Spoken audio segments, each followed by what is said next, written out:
Muy buenos días, estimados participantes. Les damos la bienvenida al primer Congreso de Competitividad Minera y Sostenibilidad Social.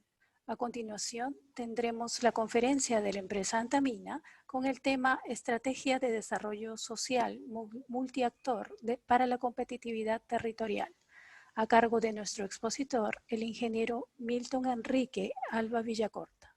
Adelante, ingeniero Alba, puede iniciar su presentación. Muchas gracias. Muy buen día. En principio quisiera agradecer al Instituto de Ingenieros de Minas por hacer posible este innovador foro virtual y permitirnos poder compartir nuestras reflexiones, nuestros avances en esta perspectiva de la sostenibilidad social como efecto de la competitividad del territorio. Antamina es un complejo minero polimetálico que produce principalmente concentrados de cobre, zinc, plata, plomo y molibdeno. Acabamos de cumplir este 1 de octubre 19 años de presencia en el territorio desde cuando iniciamos nuestras operaciones a escala comercial. Desde el distrito de San Marcos, donde se encuentra nuestro yacimiento, ¿no? Y recorriendo a través del mineroducto que tiene una longitud aproximada de 300 kilómetros para poder llegar a Huarmey, donde finalmente embarcamos nuestros concentrados. A lo largo de estos 19 años hemos vivido tal vez 3 momentos marcados, centrados fundamentalmente en las personas y en el aprendizaje permanente, tratando siempre de integrar las expectativas de las personas en nuestra propuesta y en nuestros modelos de gestión social. Entre el 2001 y el 2005, que se construía un poco la relación. Entre el 2006-2012, el periodo que tuvo pues este boom de los precios internacionales bastante favorables para la industria, la aparición del programa minero de solidaridad con el pueblo y la construcción fundamentalmente ahí de una relación en el cual de alguna manera los recursos que se movilizaban a través de este programa minero permitían fundamentalmente una relación bilateral entre la empresa y los distintos stakeholders y las comunidades. Desde el 2013 en adelante, ya Antamina, producto de esos aprendizajes, viene implementando un modelo, un enfoque multiactor público-privado, ¿no? Buscando fundamentalmente la competitividad del territorio, ¿no?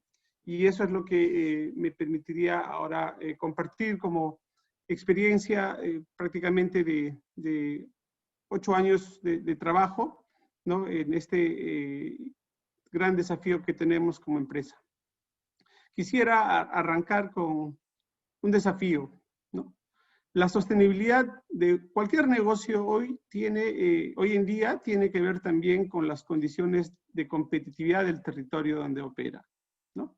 Si quisiéramos ver gráficamente un poco este desafío, lo que podemos ver es que, digamos, a lo largo de los años, ¿no? Y si queremos graficar un poco la prosperidad, probablemente la empresa, utilizando, digamos, toda la tecnología necesaria, con procesos bastante eficientes, ágiles, con mucho aprendizaje e innovación, puede mostrar una curva, digamos, sumamente ascendente, positiva, en términos de prosperidad, ¿no?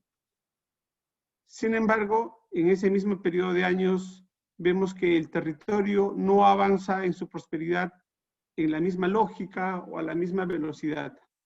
Y comienza a generarse una gran brecha, ¿no? Y esa brecha en realidad podría atentar en algún momento contra la viabilidad de la empresa en el tiempo, ¿no? Entonces, por ello, que es muy importante pensar en que una empresa exitosa tiene que desarrollarse en un territorio también exitoso. Pero eso nos genera muchas preguntas, tal vez, ¿no? ¿La empresa es el responsable? ¿No? ¿La empresa debe tener algún rol? ¿No? ¿Cómo debe organizarse la empresa para poder ejercer algún rol dentro de ese proceso? ¿No? ¿Con quiénes tiene que relacionarse la empresa? ¿No? ¿La empresa conoce bien el territorio donde opera? ¿No? ¿Cuáles son las expectativas que tienen los actores que están en el territorio?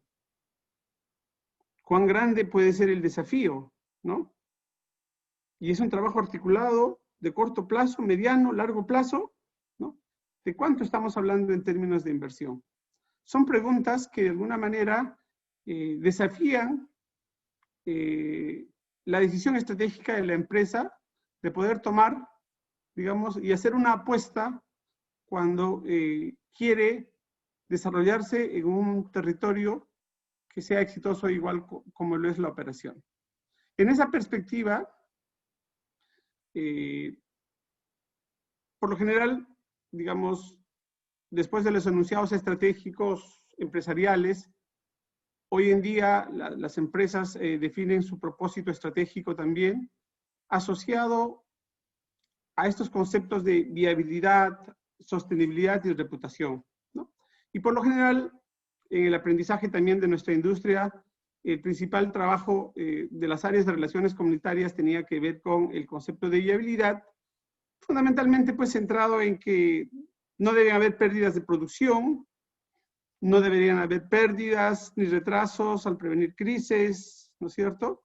Asegurando que el funcionamiento de la operación sea viable sin comprometer las operaciones futuras. Hemos dado un paso importante todos a definir un poco la sostenibilidad como asociada a la mejora de la calidad de vida de las personas y la prosperidad de la comunidad, ¿no? Mediante la generación de crecimiento, la generación de valor a largo plazo y el fortalecimiento de las instituciones locales, y asociado a este trabajo, la construcción también de una reputación confiable, ¿no? Que se alimenta un poco de la viabilidad y la sostenibilidad. El desafío central, desde nuestra experiencia, tiene que ver en cómo logramos que estos objetivos estratégicos puedan implementarse, ¿no? Y eso es lo que me gustaría desarrollar con ustedes en esta conversación, ¿no? Dado que el encargo central ahora para nuestras áreas asociadas a relaciones comunitarias, gestión social, tiene que ver con el valor para el accionista, pero también el valor para la sociedad. Eso implicó en nuestro trabajo, ¿no? Una revisión de las estrategias, ¿no? Y la decisión de algunos cambios importantes en los paradigmas, ¿no? Algunas de ellas, el transitar de las relaciones bilaterales, ¿no? En el que la empresa, buscando resolver en el corto plazo algún problema, algún desafío, construye una relación bilateral. Pero todos sabemos que esa relación bilateral no es sostenible, ¿no? Entonces, el primer desafío tenía que ver con integrar a otros actores presentes hacia un modelo multiactor, ¿no? Lo vamos a conversar con un poco más de detalle. Por otro lado, un tema también central que hemos podido notar y es parte de un proceso de aprendizaje importante, digamos, es el concepto y la tarea que tenía el relacionista comunitario adscrito a la vicepresidencia de asuntos corporativos, donde por lo general el mandato y el encargo era: haz lo que sea necesario para dejarme operar tranquilo.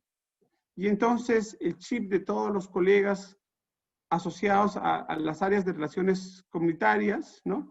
Estaba centrado simplemente en resolver temas de corto plazo. Nuestro desafío nos llevaba, y este cambio de paradigmas nos llevaba a no solamente pensar en el corto plazo, sino mirar también el mediano y largo plazo, ¿no? En nuestra relación con nuestro espacio territorial, y decidimos llamarle no relaciones comunitarias, sino gestión social, para de alguna manera darle un sentido un poco más completo al entendimiento del rol que debe tener los equipos adscritos a esta área. Otro concepto importante, el tratar de evitar la compartimentalización de nuestras áreas por gerencias y llevarlas hacia la organización por territorios, ¿no?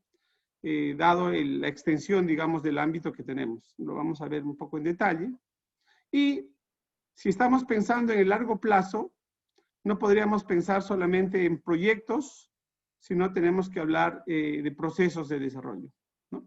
Y en esa perspectiva, digamos, con estos elementos centrales que nos desafiaban en nuestros paradigmas de cómo teníamos que desempeñar nuestro trabajo, ¿no? Comenzamos a construir un modelo de gestión social donde el arte principal, desde el aprendizaje que yo puedo haber acumulado en mi experiencia minera, ¿no? Tiene que ver con el equilibrio que hay que conseguir entre el corto plazo versus el largo plazo, ¿no?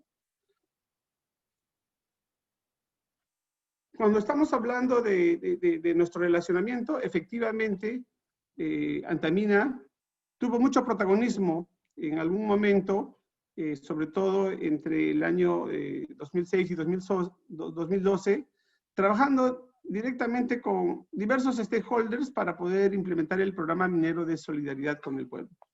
Lo que pasa es que, de alguna manera, los reflectores comienzan a centrarse en Antamina, ¿no? Antamina, de alguna manera, involuntariamente, pero comienza a reemplazar la responsabilidad del Estado, ¿no es cierto?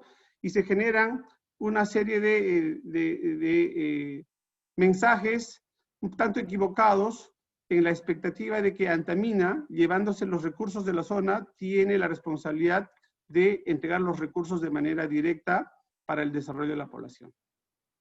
Ese aprendizaje nos llevó más bien a pensar en un modelo distinto de relacionamiento, donde en el centro no debiera estar la empresa, ¿no? Sino el objetivo que une a todos los actores de un espacio territorial, que es el desarrollo, que es la competitividad territorial, y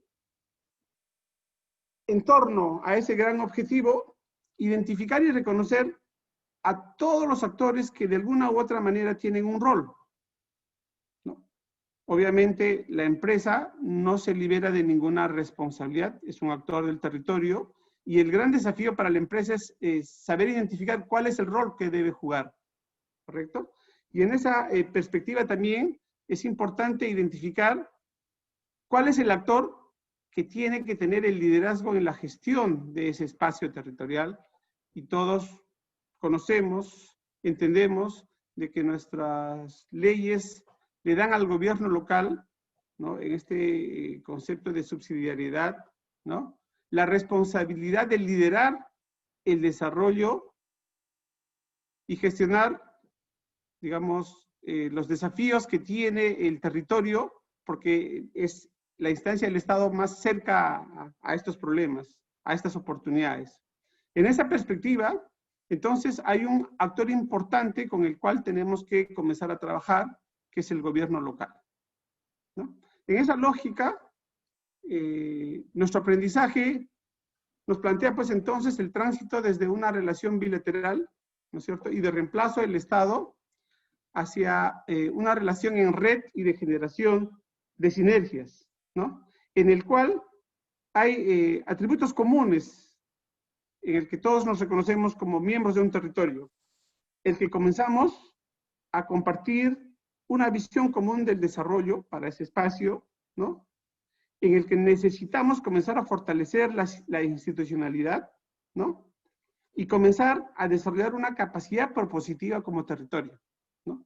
para poder atraer la participación de otros actores que no necesariamente tienen presencia física en el territorio, pero que tienen responsabilidad sectorial. Estamos hablando del territorio, pero es importante también caracterizarlo y entenderlo. Y en esa perspectiva, digamos, desde el sector extractivo siempre hablamos de un ámbito de influencia directa y un ámbito de influencia indirecta, por lo general asociado pues a los análisis en los instrumentos de gestión ambiental, ¿no? El estudio de impacto ambiental determina esos espacios. Sin embargo, en Antamina también producto del aprendizaje y de las expectativas de la población, porque en un momento en el que se acababa el fondo minero, ¿no? Y ya no había más recursos que la empresa podría asignar, digamos, de manera significativa, dado que existía en el 2013 ya estos nuevos conceptos tributarios del gravamen minero, del impuesto especial a la minería, ¿no? Antamina tenía un presupuesto de gestión social para seguir operando, pero no en la misma magnitud. Entonces, de alguna manera, la población comenzó a entender de que la única alternativa para seguir recibiendo recursos de Antamina era convertirse en ámbito de influencia directa, ¿no? Cosa que legalmente es imposible. Eso nos llevó también a entender de que nuestra interacción con los diversos componentes desde nuestra operación, ¿no? Principalmente el mineroducto, ¿no? El puerto donde embarcamos nuestros concentrados, implica un territorio más grande, más allá del ámbito de influencia directa, ¿no? Y es por eso que nosotros decidimos acuñar un término distinto, ámbito de influencia operativa, ¿no? Con el cual nosotros buscamos comprometernos con el desarrollo de este espacio, reconociéndonos como un actor presente y queriendo participar en el día a día de manera articulada e integrada con sus actores. Sin embargo, se trata de un territorio bastante grande, ¿no? Un territorio que involucra aproximadamente a 20 distritos, 115,000 habitantes, ¿no? Y con características totalmente diversas, digamos, ¿no? Estando en Guarmey a 0 metros sobre el nivel del mar, y en San Marcos entre 3.500 y 4.500 metros sobre el nivel del mar, con características propias, con potencialidades propias, ¿no? Y entonces, gestionar socialmente un territorio que tiene, digamos, que es rica en su diversidad, también implica pensar en una forma distinta, digamos, de organización. Y en Antamina tomamos una decisión estratégica, creo que importante, el hecho de que estábamos organizados por gerencias, ¿no? Nos llevó a pensar que la mejor forma de organización tendría que ser la organización por territorios y conformar unidades de gestión territorial, destacando a los colaboradores de las distintas gerencias en equipos integrados, de modo tal que en cada unidad de gestión territorial tengamos un equipo de colegas con diversas competencias y experiencias que permitan gestionar integralmente, ¿no? Cada territorio. Entonces, en ese marco, Antamina ha pasado a una organización matricial, ¿no? Donde para cada unidad de gestión territorial tenemos un plan de gestión social con un equipo responsable y con gerencias que comienzan a tener un rol más de soporte técnico, de lineamientos, ¿no? Para acompañar el trabajo de las unidades de gestión territorial, ¿no? Es en ese marco entonces que la gestión social de Antamina, integrando estos conceptos que acabo de mencionar, define 3 ejes centrales, ¿no? El desarrollo social multiactor, la gestión de grupos de interés y la gestión de impactos socioambientales. Pero todos esos basados en una estructura en el cual las preocupaciones por el desarrollo las preocupaciones por los impactos socioambientales no tienen que manejarse de manera bilateral, sino soportados en espacios de coincidencia y de participación, ¿no?, entre todos los actores que comparten la misma preocupación o comparten algunos roles vinculados a esas preocupaciones, ¿no? Y en ese concepto, entonces, nosotros comenzamos a alentar, ¿no?, la institucionalidad local en torno al desarrollo y que de alguna manera se constituye en el espacio perfecto donde todos comenzamos a trabajar en base a una agenda definida, ¿no? Este concepto nos llevaba pues entonces a pensar de que los equipos asociados a la gestión social tendrían que tener un perfil un poco distinto del anterior, no solamente ser los clásicos, digamos, colaboradores que tenían formas y metodologías y estrategias de resolver cualquier problema que se presente, o como en algún momento se les decía, bomberos, ¿no? Ahora tengan la posibilidad de mirar en una perspectiva, digamos, de mediano y largo plazo, el relacionamiento, utilizando para ello algunos instrumentos que son parte de esta gestión social, y principalmente los proyectos. Y esto, aun cuando pareciera un detalle menor, en la lógica, en el chip, digamos, de quienes asumen esta responsabilidad, comienza a transmitirse una forma distinta de relacionamiento. Por lo general, si solamente nos centramos, por decir, en la gestión de grupos de interés en el corto plazo, por lo general siempre nos hemos sentado frente a frente en una relación de toma y dame, ¿no?, y generando siempre tensión. Esta lógica lo que nos obliga es no a sentarnos frente a frente, sino sentarnos lado a lado, porque tenemos que trabajar juntos para objetivos que son mayores, ¿no? Y en esa forma de interacción es que comenzamos a construir el relacionamiento, digamos, en el día a día, ¿no? Para conocer nuestro territorio, efectivamente es muy importante también tener la claridad de cuáles son los desafíos, sus potencialidades, ¿no? Entender dónde están las oportunidades de desarrollo y cómo es que conociendo, digamos, esos objetivos y haciéndolos suyos, ¿no es cierto?, todos los actores de un espacio comienzan a tener una agenda compartida para trabajar. Eso implica entender las brechas y entender qué recursos tenemos en el territorio, quiénes son sus actores, ¿no?, cuán competitivo es el territorio.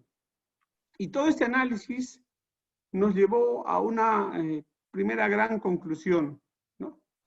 En realidad, en nuestro país, y esto creo que es algo general, el principal desafío no está necesariamente en los recursos. El principal desafío está en las capacidades de gestión. Entonces, si somos un actor presente en el territorio, ¿cómo ayudamos que se fortalezcan esas capacidades de gestión? Fue una de las decisiones, de uno de los elementos que nos permitió de alguna manera gatillar un portafolio de proyectos, ¿no?, para poder comenzar a participar en esta dinámica del trabajo, digamos, compartido en el territorio. Muy rápidamente, si quisiéramos entender a nuestro territorio, también una variable importante que sucede y es un común denominador en nuestro país. Cuando hablamos a veces del compromiso con el territorio, a veces nos centramos solamente en las comunidades o en los distritos inmersos en la operación. Pero hay una alta movilidad de las personas, ¿no?, en su deseo de éxito, ¿no? Ancash, por decir, la zona sur de Ancash, tiene una alta relación con el norte chico. Muchas de las familias emprendedoras ancashinas, ¿no?, de la zona del Callejón de Huaylas y la zona sur de los Conchucos, miran a Huacho, Barranca y Pativilca como lugares donde ellos pueden asumir un rol distinto del productor que tienen principalmente en sus zonas. Y es ahí donde comienza a construirse una alta movilidad. Los Olivos, la zona norte de Lima, también tiene muchos ancasinos, ¿no? Y esa es un poco la lógica con la cual, entendiendo también esa movilidad de las familias, uno puede tener propuestas, uno puede tener argumentos de trabajo articulado con, digamos, los actores que están presentes en el territorio. Ahora, si notamos eso y vemos un poco cómo se dinamizan estos espacios de articulación socioeconómica y cultural, también podemos encontrar correlación, digamos, con los mapas de pobreza. Y estos, obviamente, tienen que ver mucho con las características de articulación vial, porque si hay buenas carreteras, hay un flujo mucho más fluido de comunicación, de conectividad, y eso es lo que vemos nosotros en Ancash, ¿no? La zona más relegada es, por lo general, la zona que está hacia el oriente, digamos, de nuestra región, ¿no? En la vertiente oriental de la cordillera. Si analizamos brechas, este es un ejemplo solamente, ¿no? Hay muchos desafíos en términos de los servicios básicos, ¿no es cierto? Aun cuando las coberturas sean altas, por decir en el caso de agua potable, hay una buena cobertura, 79%, ¿no? En desagüe, en saneamiento tenemos algunos problemas, ¿no? Pero cuando uno busca la correlación con la salud y con un indicador de desnutrición crónica, nosotros nos damos cuenta de que no necesariamente tener cobertura de agua significa de que estás tomando el agua que te permite mejorar tu salud. Y entonces ahí comienzas a entender de que más allá de la intervención en infraestructura, necesitas también comenzar a desarrollar capacidades, a generar conductas sanitarias adecuadas, ¿no? Y quienes tienen que hacer ese trabajo no necesariamente pues es la empresa que está encargada de la construcción, tiene una función exclusiva que es construcción, le pagan para eso en base a un expediente técnico, ¿no? Y hay actores que tienen la responsabilidad de cautelar y promover la salud en el territorio. Entonces, ¿cómo yo hago para que una inversión en infraestructura tenga más valor con una intervención complementaria en aspectos de cambio de prácticas, de actitudes, de conocimientos en materia sanitaria, ¿no? Eso implica entonces articularse con los establecimientos de salud y comenzar a trabajar en una agenda compartida, ¿no? Entonces, estas reflexiones nos llevaron a mirar ese detalle del trabajo compartido, colaborativo, mirando el proceso de desarrollo, ¿no? Es un proyecto, la infraestructura, otro proyecto puede ser un proyecto de educación sanitaria, pero si los juntas como proceso, ya tienes un impacto sinérgico agregado, digamos, en este proceso. ¿Cuántos recursos tenemos presentes en el territorio? Y la verdad, en estos últimos 19 años, ¿no? Ancash ha recibido alrededor de 12.000 millones de soles, ¿no? Canon Mineros, 11.387, de los cuales Antamina ha colaborado aproximadamente con el 86%, digamos, ¿no? Producto de su impuesto a la renta que se transforma en canon minero. Sin embargo, cuando también nosotros miramos cómo se distribuye, por decir, el canon minero, ¿no? Dadas las fórmulas que existen, ¿no? Notamos pues de que no hay una distribución equitativa, digamos, de estos beneficios. Y eso genera también algunas tensiones, ¿no? Algunas expectativas. Y hay casos, por decir, San Marcos, el distrito donde está nuestro yacimiento, este año 2020, alrededor de 169 millones, pero hay distritos que están en la zona del Valle Fortaleza que les corresponde 0.6, 0.9 millones de soles, ¿no es cierto? Y ellos dicen, oye, por acá pasa el mineroducto, por aquí pasa tu carretera con todos los insumos para la operación, y yo cómo me beneficio de esto, ¿no? Entonces también aparecen ahí algunos desafíos, ¿no?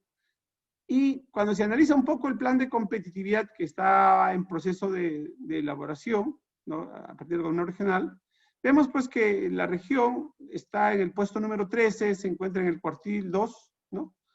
Y en realidad necesitamos, ¿no? Impulsar la competitividad del territorio para poder alcanzar más ingresos, para generar empleo y una buena calidad de vida para la población, ¿no? Eso permitiría un poco la prosperidad del territorio.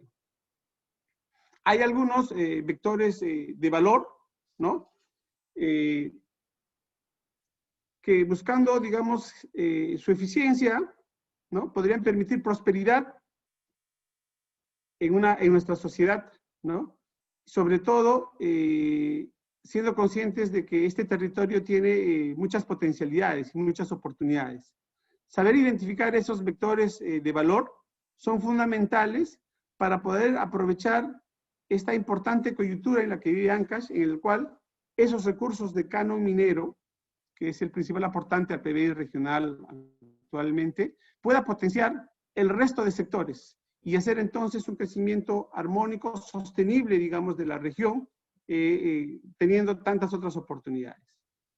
Eso nos llevó pues entonces a pensar en una visión a largo plazo como empresa, donde nos poníamos como objetivo la competitividad del territorio, no necesariamente asumir un compromiso, digamos, de colaboración con la competitividad de todo Ancash, básicamente con el Corredor Sur, que es el ámbito de influencia operativa, y desde ahí proyectar beneficios agregados hacia la región. Pero comenzamos a identificar un rol, no para hacerle competencia a los gobiernos locales haciendo proyectos, sino tratando de asumir un rol, y encontramos en la palabra catalizador social un rol con el cual quisiéramos identificarnos, ¿no? La palabra catalizar es una palabra que viene más de la disciplina de la química, ¿no? El catalizador es una sustancia que incrementa el grado en que ocurre una relación química. Nosotros, llevándole un poco al concepto social, lo que vemos es que el catalizador social, o catalizar socialmente un proceso, es una acción para iniciar un cambio fundamental en las comunidades y en la región, llevando elementos que promuevan la transformación social y económica de ese espacio, ¿no? Catalizar para nosotros significa entonces atraer las entidades gubernamentales, ¿no? Pero también empoderar a la ciudadanía, ¿no? Y reforzar las capacidades de gestión. En esa perspectiva, ¿no? Nuestro desafío a largo plazo es catalizar la competitividad territorial bajo un enfoque multiactor público-privado, promoviendo la corresponsabilidad, ¿no? Pensando en el actor nacional, regional y local, ¿no? Trabajando en activos, en infraestructura, como hemos visto que es importante para cerrar brechas, pero también trabajando en el desarrollo de las capacidades y pensando en un continuo de largo plazo en el cual probablemente hoy tenga que estar generando condiciones en los niños que se convertirán en los líderes de aquí a 20 años y con los cuales tendré que seguir trabajando. Y para ello tenemos una lógica de un círculo virtuoso en el cual, si nosotros trabajamos hoy día en mejores condiciones de salud y nutrición, tendremos niños, capital humano mejor preparado para los logros educativos. Y si se logran, digamos, educacionalmente, incluyendo a las mujeres también en ese éxito educativo, incluso acceso a educación superior, tendremos mayor empleabilidad y eso permitirá la generación de ingresos. Todo eso basado en el fortalecimiento de la gestión del desarrollo, que hemos dicho que es fundamental en ese desafío. En esa perspectiva, ¿no es cierto?, tenemos que identificar proyectos de corto, mediano y largo plazo, pensando en la diversificación productiva y del empleo, ¿no es cierto?, como resultados, pensando en mejores ingresos, en mejor índice de desarrollo humano y finalmente en que la población se sienta mucho más, su percepción sea de que su bienestar está cambiando, siente más cómodo y que su calidad de vida está mejor.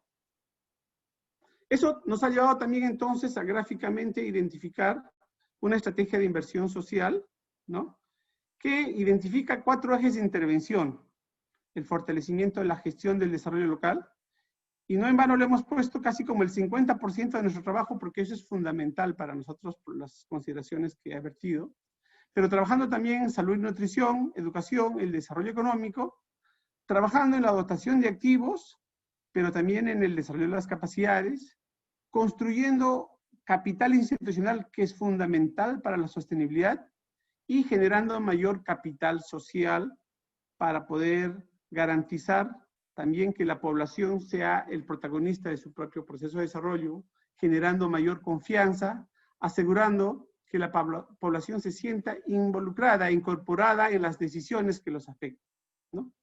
Para lograr eso, efectivamente, se necesita pues muchos recursos en este proceso, y para ello miramos un poco algunas opciones.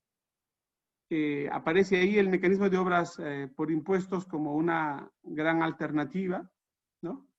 Los programas del Estado, que ahora tienen muchos recursos por los diversos tributos que pagan las empresas, ¿no? El canon minero, la posibilidad de atraer la cooperación internacional y también el financiamiento que pone Antamina, porque Antamina tiene un presupuesto importante también año a año para poder trabajar.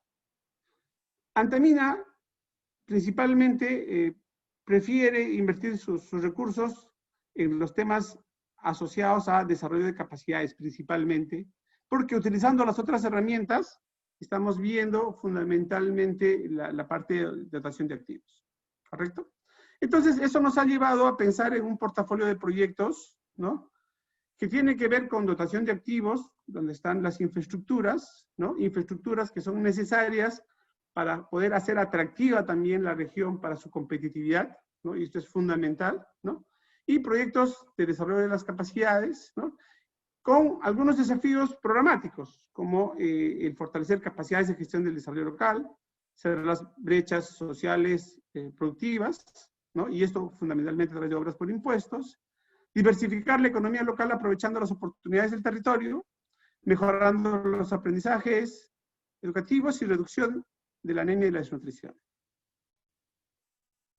Muy rápidamente, ¿no?, este proyecto FOGEL, que en realidad nos sentimos bastante orgullosos, digamos, es un proyecto que lo tiene Antamina ya desde el 2014, en realidad con resultados importantes y que también ha recibido reconocimiento, como parte de la academia.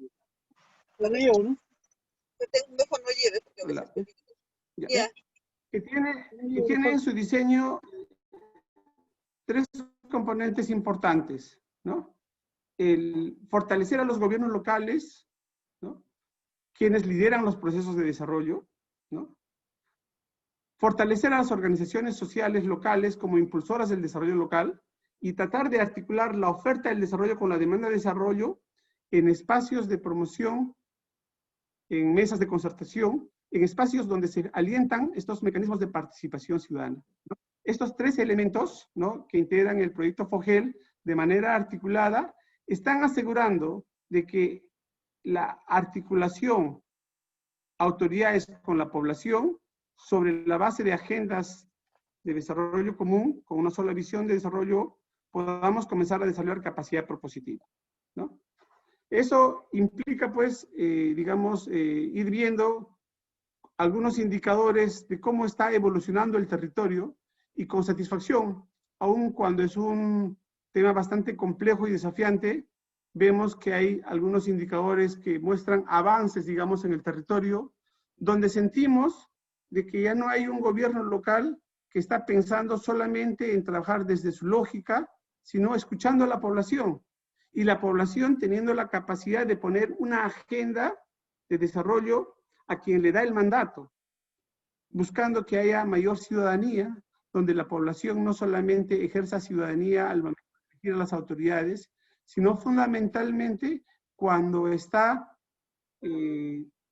trasladando un encargo a quienes tienen la responsabilidad de dirigir el desarrollo del territorio por un cierto tiempo, ¿no? Entonces, en esta perspectiva, creemos que la sostenibilidad en el desarrollo del territorio se va a dar cuando tengamos una población empoderada, con líderes que tienen una fluida participación e interlocución con sus autoridades y en conjunto trabajando, desarrollando esta capacidad de propuesta para comenzar a convocar a otros actores y otros recursos para poder financiar los procesos de desarrollo. Para cerrar brechas, nosotros estamos utilizando el mecanismo de obras por impuestos Y como se entiende desde el concepto del mecanismo, la lógica es que la entidad pública transfiere a la empresa privada los riesgos en la ejecución de las obras públicas. Asegurar esa gestión exitosa de la ejecución de estas obras ha implicado para Antamina el diseño de un sistema, ¿no?, de gestión que incluye unos componentes que son fundamentales, ¿no? Uno, la facilitación, dado que es una herramienta relativamente nueva, es importante de que la implementación del mecanismo fluya en la entidad pública, ¿no? Y como ustedes conocerán, el mecanismo de obras por impuestos implica el uso de recursos, ¿no?, de la empresa privada, que luego son reconocidos a través de certificados de inversión, y con esos certificados de inversión la empresa paga sus impuestos. ¿Qué es lo que tiene como beneficio? El de que se adelanta el desarrollo, dado que los gobiernos subnacionales pueden utilizar un techo que les da el Ministerio de Economía para poder ejecutar proyectos con montos que van más allá de lo que reciben anualmente por concepto de canon minero, ¿no? Obviamente luego se los van deduciendo este crédito que sin intereses en los siguientes años. Pero lo que ayuda es que este mecanismo hace que proyectos grandes que aspiran los gobiernos locales subnacionales puedan hacerse con financiamientos que van más allá del financiamiento anual que disponen. Lo más importante del mecanismo ahora es que además de eso se sumó también el gobierno nacional. Y el gobierno nacional, no con recursos de Cano, sino con los propios presupuestos que disponen anualmente, también buscan la participación del sector privado para ejecutar estos proyectos. En esa perspectiva, la facilitación apoya a la entidad pública desde cuando se concibe el proyecto, cuando se registran adecuadamente en los sistemas administrativos del Estado y finalmente hasta cuando se consigue los certificados de la inversión.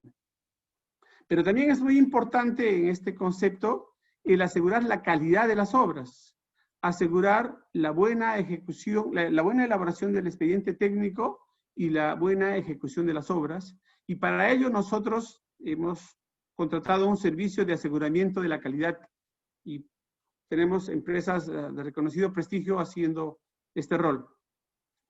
Otro tema, y tal vez el más importante para nosotros, es el acompañamiento social, ¿no?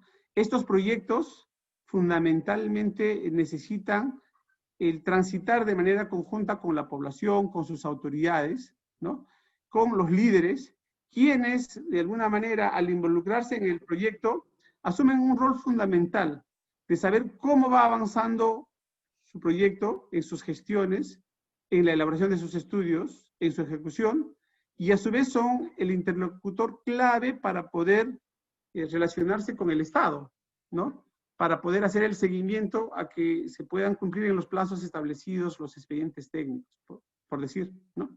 Entonces, todo ello nos lleva a que la implementación del mecanismo comienza a generarse ejecutarse con transparencia, con predictibilidad y confianza, ¿no? Y para fortalecer esa transparencia, nosotros hacemos auditorías independientes, ¿no? Y contamos ahora con una plataforma de gestión de proyectos. También hemos diseñado un modelo de gobernanza en el cual decisiones estratégicas se toman al más alto nivel de la empresa, ¿no? Entonces, en esa perspectiva, lo que dice la norma, el mecanismo de obras por impuestos, es que la entidad pública tiene un proyecto viable, ¿no?, hace su informe previo con la Contraloría y luego hace una licitación, convoca a una empresa privada que quiera financiar el proyecto, ¿no?, contrata a una empresa supervisora que hace la supervisión del expediente técnico y la ejecución, ¿no?, y finalmente la empresa elabora el expediente técnico contratando a un socio constructor, ejecuta, se concluye la obra y se recuperan los certificados, ¿no? Para que esto funcione, Antamina ha añadido algunos complementos que tienen que ver justamente con estos tres elementos, ¿no? La facilitación del proceso, el acompañamiento social y el aseguramiento de la calidad desde los niveles donde les corresponde ya participar. En algunos casos, cuando se habla de una iniciativa privada, es importante a veces elaborar previamente el proyecto, ¿no es cierto?, ponerla a consideración como petición de gracia de la entidad pública, y en algunos casos ayudar primero a poner a punto el proyecto, a actualizar, a mejorar en sus alcances, etcétera, para que sea un proyecto que cuando pasa por los exámenes previos, digamos, no tenga mayores observaciones. A la fecha, en obras por impuestos, Antamina ya se ha adjudicado 56 proyectos que implican más de 1.000 millones de soles, ¿no?, en convenios suscritos, ¿no? Y aquí lo importante, ¿no? Si miramos un poco por el tipo de gobierno por entidad pública, podemos ver que de esos 56 proyectos, 26 corresponden a proyectos del gobierno nacional, ¿no?, con 680 millones. Significa que son 680 millones que están ingresando adicionalmente a la región Ancash, ¿no? Hay 4 proyectos con el gobierno regional por 142 millones y 26 proyectos con las municipalidades por 219 millones, ¿no? Si miramos un poco por sector y por monto, vemos pues que en el sector salud tenemos 6 proyectos con 336 millones. En vialidad tenemos 15 proyectos aquí, bueno, pistas y veredas, carreteras, por 233 millones, ¿no? En saneamiento hay 6 proyectos. En educación, 8. En riego tenemos 18 proyectos por 131 millones. Y bueno, hay algunas otras infraestructuras productivas que hemos trabajado. Entonces, estos elementos, ¿no?, han ayudado a tener una agenda de trabajo de inversión en el cual, digamos, ya hemos culminado 26 proyectos de infraestructura, ¿no? Estamos ejecutando actualmente 8 y tenemos 22 proyectos que estamos ya en elaboración de expediente técnico, algunos en la fase final y que van a permitir su ejecución principalmente entre el 2021 y 2022.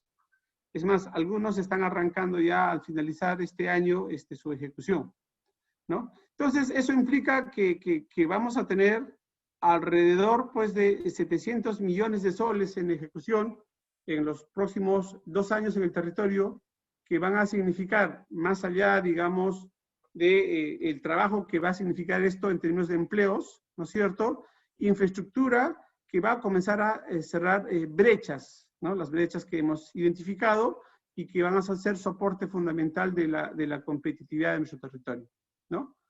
Si ustedes ven las inversiones, básicamente ahí podemos ver las inversiones en cada uno de los distritos, ¿no?, tratando de alguna manera asegurar de que haya una distribución importante, digamos, de los beneficios a lo largo de todo el territorio según sus propios desafíos y características, ¿no? Si quisiéramos un poco ver de los 56 proyectos, algunos que son más relevantes, ¿no?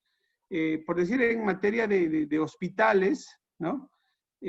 Actualmente tenemos en ejecución ya el hospital de Yata, ¿no?, y estamos próximos a iniciar el hospital de Huari y el hospital de Huarmey, cuyos expedientes técnicos están ya en la revisión final por parte del PRONIS, ¿no? En salud también ya hemos construido el Centro de Salud de Palmira, esto en el propio Huaraz, que está ayudando de manera significativa ahora, digamos, a paliar las necesidades de capacidad resolutiva que tiene Huaraz, ¿no? En materia de educación, vamos a construir también, y arrancaremos el próximo año, el Colegio de Alto Rendimiento en Ancash, ¿no? Y tenemos instituciones de colegios de jornada escolar completa que están también ya en ejecución, próximos a concluir, como el César Vallejo de Catac, el Libertador San Martín. En materia de agua y saneamiento tenemos, por decir, el agua potable de Huarmey, el agua y desagüe y planta de tratamiento de aguas residuales, con inversiones importantes, por decir, esta inversión en el agua y desagüe de Huarmey es 137 millones aproximadamente, ¿no? Y así, en los proyectos de saneamiento tenemos, digamos, como parte de sus alcances, un tema que es crucial en casi la mayoría de nuestras localidades, sobre todo las ciudades intermedias, ¿no?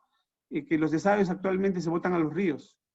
La idea es pues que esas aguas residuales puedan ser tratadas adecuadamente, ¿no? Con sus famosas PETAR, y luego recién, digamos, hacer la disposición final de las aguas ya tratadas, ¿no? Que es lo que no está sucediendo actualmente en nuestra región. Y por otro lado, en materia de riego, que eso es uno de los elementos fundamentales para nuestro territorio, porque las coberturas son bajísimas, ¿no? Con el Ministerio de Agricultura tenemos actualmente 17 proyectos de riego ya priorizados, de los cuales hemos ejecutado 3 y ya tenemos convenios firmados 10, que van a implicar pues una ampliación importante de la frontera agrícola, que complementada con los proyectos productivos van a permitir efectivamente cambiar la matriz productiva hacia cultivos rentables, ¿no? Generando dinamismo económico en el territorio. Este esfuerzo y estos componentes de facilitación, de control de calidad, ¿no? Implica una inversión por parte de Antamina que no es recuperada, ¿no? Más o menos esa inversión, considerando lo que va a significar la ejecución hasta el 2022, es 74 millones, ¿no? Pero ¿qué significa esos 74 millones con respecto a los 1.043? Un apalancamiento muy importante, casi de 12-1, ¿no? Y entonces, ¿cómo utilizando este mecanismo y habiendo identificado estos proyectos con las mesas de desarrollo, ¿no? Habiendo trabajado conjuntamente con las autoridades en el seguimiento de proyectos, después de algunos años de gestión, de trabajo conjunto, ya comenzamos a mirar, digamos, el resultado del esfuerzo de esta gestión conjunta multiactor mancomunada, ¿no? Olvidaba de comentar un tema central que es la carretera Catac-Túnel de Cabo y Succha, que fue parte de un desafío de la Mesa de Turismo de Chavín, que actualmente ya está concluida y estamos en el proceso de conservación vial, ¿no? Entonces, más o menos esos 56 proyectos hablan pues de 2 millones, poco más de 2 millones de jornales, que implican alrededor de 200 millones que se va a distribuir como beneficio concreto, inmediato, digamos, proyecto de la ejecución de las obras, ¿no? Y ahí podemos notar un poco los impactos de estas actividades. Lo otro interesante, digamos, el hacer la infraestructura, tiene que ver un poco con las sinergias que causan estas infraestructuras, y hay un concepto que nosotros le estamos llamando la espiral de desarrollo, y que justamente lo que hace es mirar primero cuál es la oportunidad de desarrollo que tiene el territorio. Nosotros tenemos en el territorio potencialidades hacia el turismo, hacia el tema ganadero, ¿no? Hacia el tema frutícola, y entonces, si ese es el eje vertebral del desarrollo del territorio, ¿cómo aseguramos una estrategia de gestión de proyectos, de capacidades, de activos que permitan potenciar ese proceso de desarrollo, ¿no? Y hacer que eso se reditúe en mejores ingresos, en empleo, ¿no? Y en mejor calidad de vida para la población?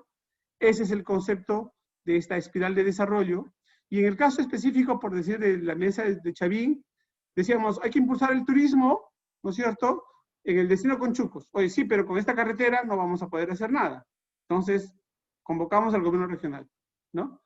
Luego, hay que hacer mejoras en el monumento arqueológico, pero si llegan más visitantes, y efectivamente desde 90.000 que teníamos, ahora llegan 125.000, o llegaban hasta el 2019, lamentablemente todo eso ha bajado a 0 ahora por esta pandemia, ¿no? Implica tener una capacidad de carga del monumento, una serie de intervenciones para poder garantizar, digamos, un buen uso de las instalaciones. Pero también al llegar más visitantes necesitas mejorar la producción de la oferta local, y ahí comenzamos a trabajar con Agroideas, ¿no? Con PENIA, ¿no? Pero también tener que producir más implica tener más agua para riego, y ahí con la municipalidad estamos haciendo proyectos de riego, ¿no? Los empresarios hoteleros se motivan y ahí hay articulación con Mincetur para comenzar a desarrollar capacidades, conceptos distintos, digamos, de casas hospedaje, etcétera. Pero no tiene sentido de que haya visitantes, haya hoteles, si los servicios de agua y desagüe solamente tienen 3 horas al día.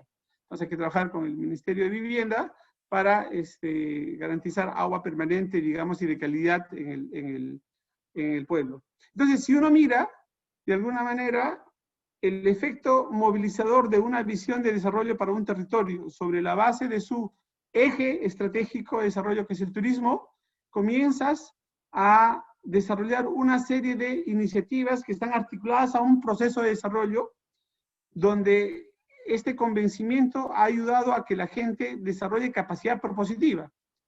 Capacidad propositiva para poder convocar al gobierno nacional, al gobierno regional, para que también el gobierno local ponga sus recursos. Y recién producto de este trabajo, ¿no?, que está en proceso, ¿no?, hay muchas cosas que están en ejecución actualmente, ¿no?, recién uno puede decir, oye, efectivamente, habiendo generado, digamos, un esfuerzo conjunto, ¿no?, que va más allá de los propios recursos que podría tener la municipalidad, ahora estamos en condiciones de generar ingresos y empleo sostenido para nuestra población. Entonces, este concepto es potente para nosotros, es importante que en cada territorio se defina un poco la espiral y sobre esa base se prioricen las inversiones. Ese es otro tema fundamental. A veces las inversiones vienen de arriba hacia abajo, pero de manera atomizadas. En cambio, si uno define un poco cuál es su estrategia de desarrollo, uno comienza a tener mayor claridad para saber dónde debe poner los recursos, ¿no?, y priorizarlos adecuadamente. ¿Ok? Entonces, en esa lógica, esta espiral se convierte, pues, entonces en la sinergia de esfuerzos, en la sinergia de recursos para poder lograr ese resultado. En términos productivos, en realidad también tenemos algunos resultados bastante interesantes. Aquí hemos convocado a la cooperación canadiense, hemos trabajado con el PENIA, hemos trabajado con Agroideas, con Fondo Empleo, pero para trabajar conceptos asociados a la digamos, al fortalecimiento de la organización, que podemos llamarle asociatividad, para poder aprovechar algunas oportunidades de la exportación.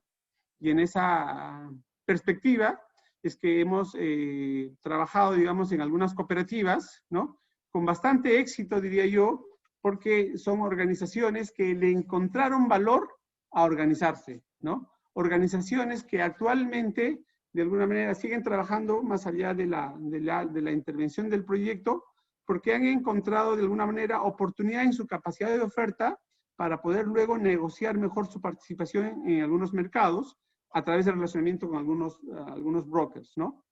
Se ha, de alguna manera, ayudado a generar un concepto de orgullo por la marca, por la producción del territorio, que ya los identifica con un cierto nivel de calidad, ¿no? Y eso ha permitido entonces que se abran muchos más canales de comercialización. Además de eso, trabajando, fortaleciendo y empoderando a las mujeres, se ha logrado también, pues, de que las mujeres asuman roles productivos, roles comunales, más allá de los reproductivos que por lo general siempre estaban relegadas, y haciendo entonces que haya mucho más dinamismo, digamos, económico en las familias, ¿no? Y verdad, por decir, en el tema de los cuyes, lograr incrementos importantes en los ingresos, casi el 148% en las mujeres, casi el 83% de 522 familias involucradas, ayuda mucho a generar, digamos, oportunidades para que las familias se puedan desarrollar en el territorio, ¿no? El tema de lácteos, que ha permitido ya el posicionamiento de algunos derivados lácteos en los mercados, ¿no?, que está haciendo efectivamente que incluso se generen empleos localmente. El tema frutícola, fundamental, porque ha logrado de alguna manera, sobre la base de una trayectoria donde primero hubo riego tecnificado, y luego la transformación de la palta fuerte, la palta Hass, ¿no?, hablando de paltas, que sobre la base de una asistencia técnica se pueda también permitir, digamos, reducir, optimizar los costos de producción y luego, de alguna manera, tener mayores brechas de ingresos, digamos, producto ya de la comercialización en volúmenes importantes, ¿no? Un tema también fundamental para nosotros, ya como para tener algunos elementos, un programa para fortalecer la calidad de la educación en nuestro territorio, ¿no? Pero ya pensando en proyectos que no debieran solamente ser proyectos que se ejecutan porque hay un presupuesto, sino proyectos que desde el inicio comienzan a trabajar con la entidad pública, ¿no? Primero, construyendo una visión compartida en alianza sobre una metodología que de alguna manera pueda validar cambios importantes en los aprendizajes de los niños. Y para eso es fundamental, pues, el involucramiento con el sector de educación, y este proyecto lo que hace es fortalecer una relación con la UGEL Wari, con la Dirección Regional de Educación de Ancash, y comenzar a trabajar un modelo en el cual no solamente estamos centrados en los aspectos cognitivos, sino fundamentalmente también en las habilidades socioemocionales, ¿no? Porque lo que sí se ha demostrado, ya con evidencia dura, es de que efectivamente los niños necesitan afianzar su autonomía, su perseverancia, su trabajo en equipo, en general, tener autoconfianza para poder asumir mejor los aprendizajes. Y de esa forma, incorporando a los padres y familia, tenemos ecosistemas familiares. Y luego, incorporando a los directivos, a los profesores, ecosistemas en la escuela más favorables para la educación, ¿no? Y en esa perspectiva, también hay cambios importantes en términos de los logros académicos que se están dando en el territorio, ¿no? Ahora, todo eso, ¿qué implica para nosotros? De que esta forma de gestión, de implementación de estas iniciativas, tienen que ser asumidas luego por la entidad pública. Por eso es muy importante, como en este proyecto de salud y nutrición infantil, también igual, trabajar en esa perspectiva de comenzar a desarrollar metodologías, validarlas, para luego hacer que sean adoptadas por las entidades responsables de estos temas sectoriales, ¿no? Y en esa perspectiva, por decir, el tema de reducir la desnutrición, de la anemia, es algo que ha sido ya demostrado que se puede hacer, pero hacerlo sostenible es el gran desafío. Y entonces ahí esa sostenibilidad involucra mucho la necesidad de tener estrategias y formas de trabajo compartido con las entidades, con los establecimientos de salud, en un trabajo más extramural, por lo general más de promoción y de prevención. El tema de los textiles también ha sido una experiencia interesante para nosotros, porque hay un modelo aquí donde comenzamos a integrar a un actor externo al territorio, pero que se convierte en dependiente del territorio para poder articular producción. Pero a su vez, también es el actor que comienza a desarrollar capacidades, porque si necesita al territorio para obtener un producto, y ese producto tiene que ser de calidad para poder mantener su mercado, ¿no? Y expandir su mercado, necesita trabajar capacitando, generando condiciones de calidad de la producción, con relaciones muy transparentes, digamos, de comercio justo, por decirlo de alguna forma, con su base productiva. Y entonces este broker, articulador comercial, está permitiendo de que actualmente, ¿no?, muchas mujeres en la zona de San Marcos comiencen a perfeccionar su capacidad, digamos, de producción de tejidos, ¿no? Y comiencen luego a ser parte de un sistema ya de exportación, ¿no? Esto es algo fundamental para nosotros. Y otro tema también fundamental que lo hemos trabajado con el BID ya hace algún tiempo atrás, tiene que ver con haber formado un poco jóvenes, ¿no?, asociado un poco a estas oportunidades de desarrollo en estos conceptos vinculados al negocio, ¿no? Ayudándoles a entender un poco sus planes de negocio, ayudándoles a desarrollar sus planes de negocio y a entender, digamos, cómo es que podrían configurarse el aprovechar algunas oportunidades en función a estas cadenas de valor que se están desarrollando en el territorio. Ya para terminar, digamos, todo este proceso, digamos, que estamos viviendo y transitando como Antamina desde el 2003 hasta el 2017, ya nos está permitiendo mostrar algunos resultados, ¿no?, algunos indicadores. Y como es en este caso el índice de desarrollo humano, que eso lo mide el Programa de las Naciones Unidas para el Desarrollo, y donde podemos ver pues que entre el 2012 y el 2017, que es el espacio en el cual estamos utilizando este modelo multiactor, ¿no?, la velocidad de crecimiento, digamos, el índice de desarrollo humano es mayor que lo que está sucediendo en la región. Entonces, eso es para nosotros muy importante, porque lo que nos está diciendo es de que si tú trabajas de manera compartida, digamos, si tú trabajas articulándote con el actor público, ¿no?, con las organizaciones de base, ¿no?, tienes una agenda de desarrollo, la velocidad del desarrollo puede catalizarse, ¿no? Y ese es el resultado que todos estamos aspirando, ¿no? Entonces, finalmente, el modelo con el cual nosotros estamos convencidos de que funciona y probablemente hay que seguir perfeccionándolo, tiene que ver con estas tres variables, pues, ¿no? La competitividad minera, que lo que hace es generar condiciones, una presencia en un territorio que otorga recursos, pero esos recursos de alguna manera tienen que permitir, digamos, como gran oportunidad para hacer competitivo el territorio, ¿no? Y para hacer competitivo el territorio tenemos que cerrar brechas sociales y productivas, ¿no? Y si a su vez comenzamos a diversificar productivamente el territorio en función a sus oportunidades, ¿no? Le añadimos estos conceptos de calidad en la educación y de salud pública, ¿no es cierto? Probablemente ya estemos hablando de un proceso más sostenido de desarrollo, al cual estamos llamando la sostenibilidad social, y que eso va a permitir finalmente ejercer la ciudadanía adecuadamente, ¿no? Acceso a sus derechos, participación activa con sus deberes, y esto haga, digamos, un círculo virtuoso de un territorio que comienza a ser más próspero y comienza a tener el mismo nivel de crecimiento como aspiramos todas las empresas cuando desarrollamos nuestra actividad. Muchas gracias. A esto le llamamos nosotros minería con propósito.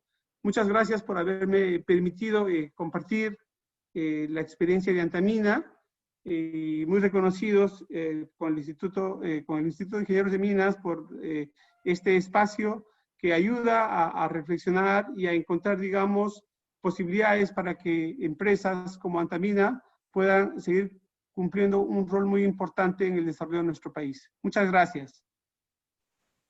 Muchas gracias por su participación, ingeniero Alba. Muchas gracias también a los participantes. Hasta una próxima oportunidad. Buenos días.